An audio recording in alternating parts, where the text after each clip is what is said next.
let's talk about something that most of us never learned how to manage, which is our digital lives.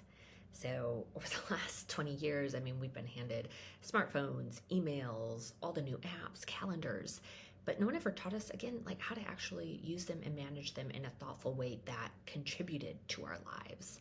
And now we are overwhelmed. We're missing deadlines and appointments and overwhelmed with to-do lists and tasks, and our inboxes are flooded with tens of thousands of emails, and our calendars are either completely packed or blank. But here's the truth: how you experience your digital life is directly tied to how you experience your life from a holistic perspective. So, an overflowing email inbox is mental clutter. A messy calendar that you're not using is missed appointments and feeling guilty about not being there for, your son's baseball game because you overbooked yourself. Scattered notes, that's leading to projects not getting done and tasks being pushed down the line until they're completely forgotten about, or you have to quickly scramble to get them done right away, and basically causing a lot of anxiety. And no file structure is leading to tons of wasted time looking for that one file that you need. So organizing your digital life is not about perfection. It's about having clarity and calm and ease in your life. It's about making space both mentally and emotionally so that you can focus on what really matters most. And when your digital life is in order, you are able to I'm getting very passionate, close to the camera here. When your digital life is in order, you make decisions faster because you know where to find the things that you need when you need it. You can create more easily for your business, for your hobbies, just for a sense of purpose and joy in life.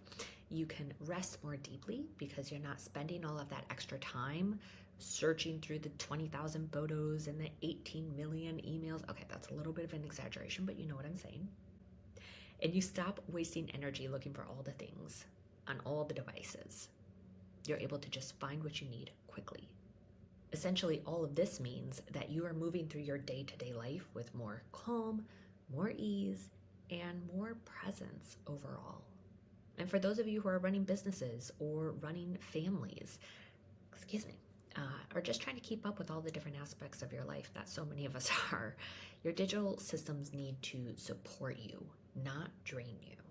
So if you have been feeling scattered or behind or tired day to day, start by organizing your digital life, or even just one sliver, one aspect like your inbox or your calendar, and see that ripple effect into other areas of your life.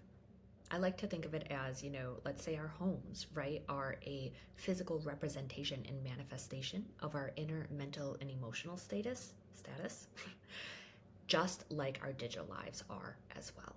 So metaphorically, you can think of it as like your kitchen being like your inbox, or your closet being like your calendar, right? And what I mean by that is, when one area of your physical space is organized and flowing, and you walk in and you do a deep inhale and exhale and it feels amazing, I think the same should be said and hold true for the spaces in your digital life. When you open up your inbox and you can see exactly what you want in your inbox right there, everything is labeled and color-coded if you want to take it, that extra step. But you can breathe easy, and it's, maybe even a small amount of just a little joy or pleasure to open up that inbox, the calendar, your notes. I just think that they are both equally important to have organized. And I think you will be really amazed what might happen when you clear the clutter and organize your digital space. So if that sounds like the kind of shift you need, then you're in the right spot, because every week I am posting on how to organize different aspects of your digital life. So thanks for following along, and as always, happy organizing, my friend.